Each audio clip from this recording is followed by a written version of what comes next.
Hola promo, séptimo tercera. Hello.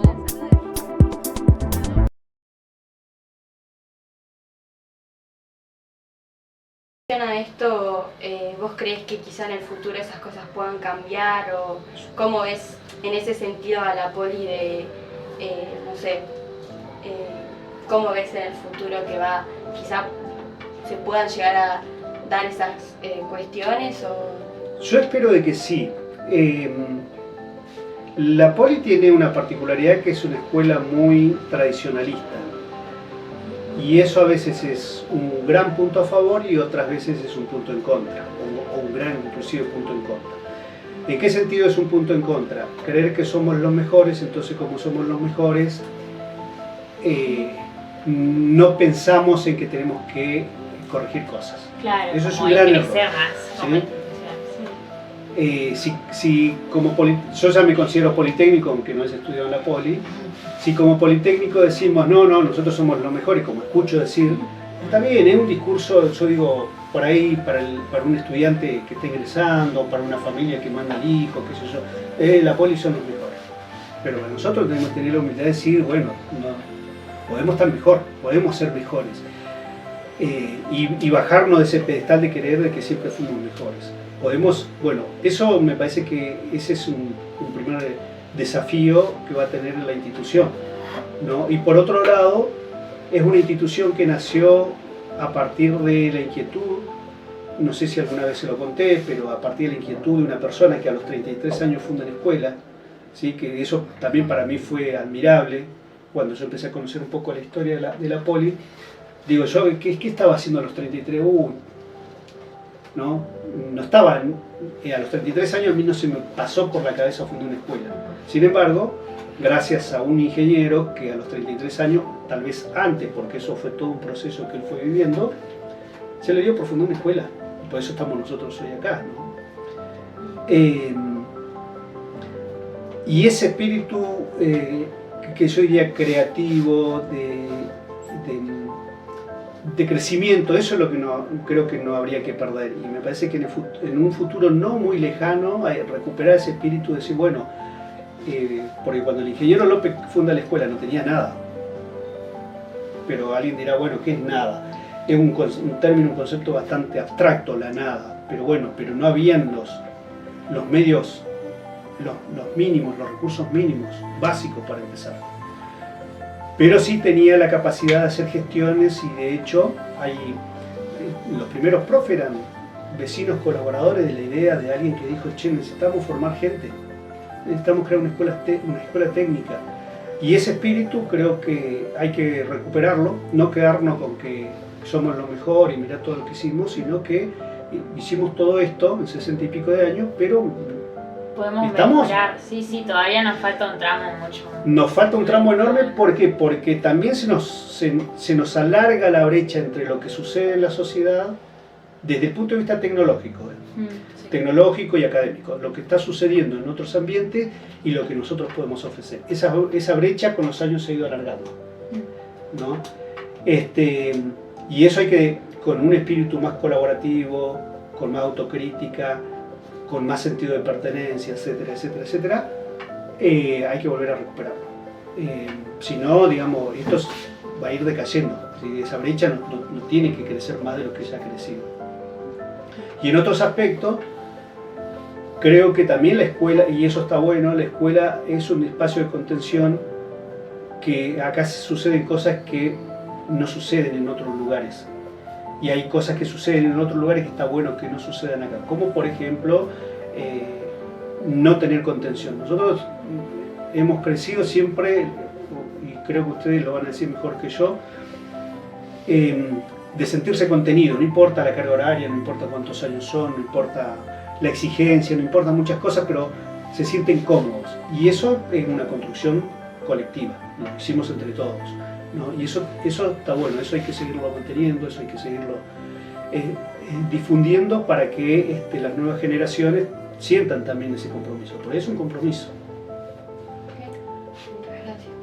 Bueno, sabíamos que habían algunas fotitos o cositas que te habías traído para mostrarnos. ¿Y querés contarnos un poco de la historia? Sí, de las fotos, después seguramente ustedes van a publicar 2. En el año 96 y 97, si no me equivoco, 96 o 97, o 97 y 98, también se dio una cosa muy particular. Yo les conté, necesito el agua, lo van a tener que cortar ahí. Sí. ¿Esta? Sí. Y 96. Eso después sacan fotos, si quieren. Paso la página. Y Para una mí. profe, si nosotros vendemos un medio periódico, ¿nos lo compran? Sí, ¿por qué no? Sí, ¿ustedes van a su periódico? Con un equipo de trabajo de periódicos. Sí, está bueno.